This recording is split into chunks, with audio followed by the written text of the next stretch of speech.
Dominique Webb, and today I will be analyzing Mellody Hobson's TED Talk, Colorblind or Colorbold. Please excuse the visual aid being a little hard to read. This is the only way I had to show it, so my apologies. First, when analyzing the TED Talk, Mellody Hobson made this with the purpose of educating her audience on noticing the racial disparities in the workplace, as well as just in the environment around you, and not only noticing them, but doing something about it. She presents this in a very enticing manner.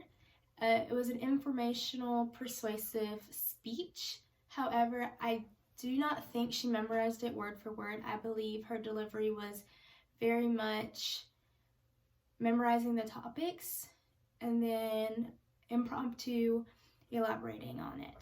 She delivered this speech in a chronological order, starting with first the problem, and she would share with some anecdotes, followed by what to do with the problem and the impact the problem has.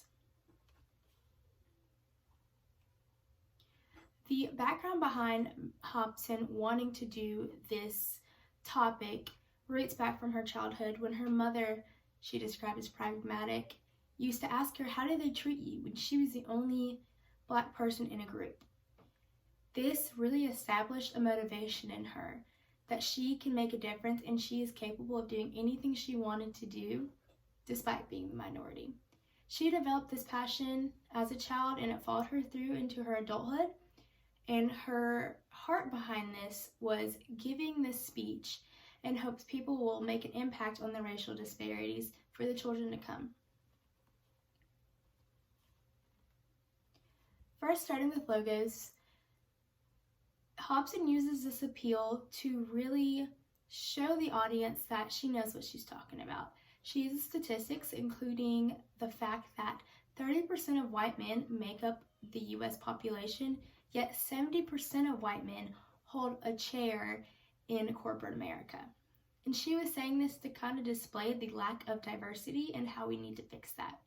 She also uses a statistic stating that according to Fortune 250, out of the thousands of investment corporations, there are only 7 CEOs that are minorities.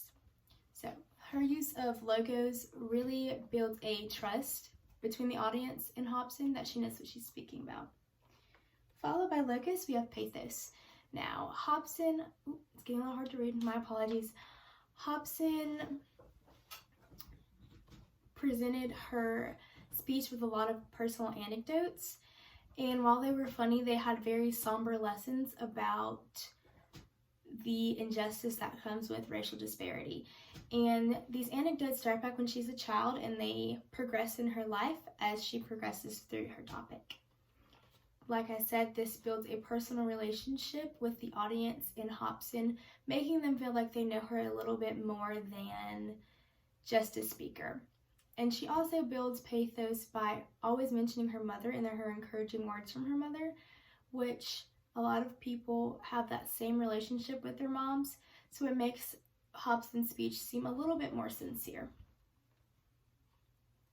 And then after pathos, we have ethos.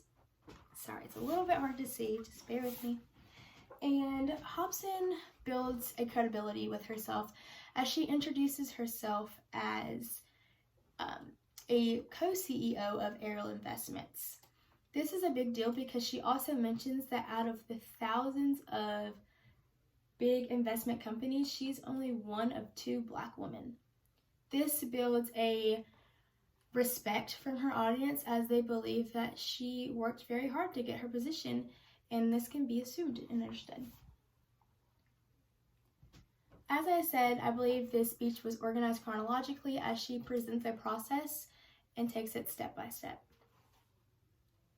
And the delivery was informative. She did memorize some of it, I do believe, but I also think she did not bother remembering the elaboration as she was already passionate about it. Overall, I believe that Hobson did a very good job displaying the problem and pointing it out, as well as encouraging the audience to do something about it. She challenges the audience to do something about it for the future, kids who have high hopes and aspirations like she did when she was a child. Thank you.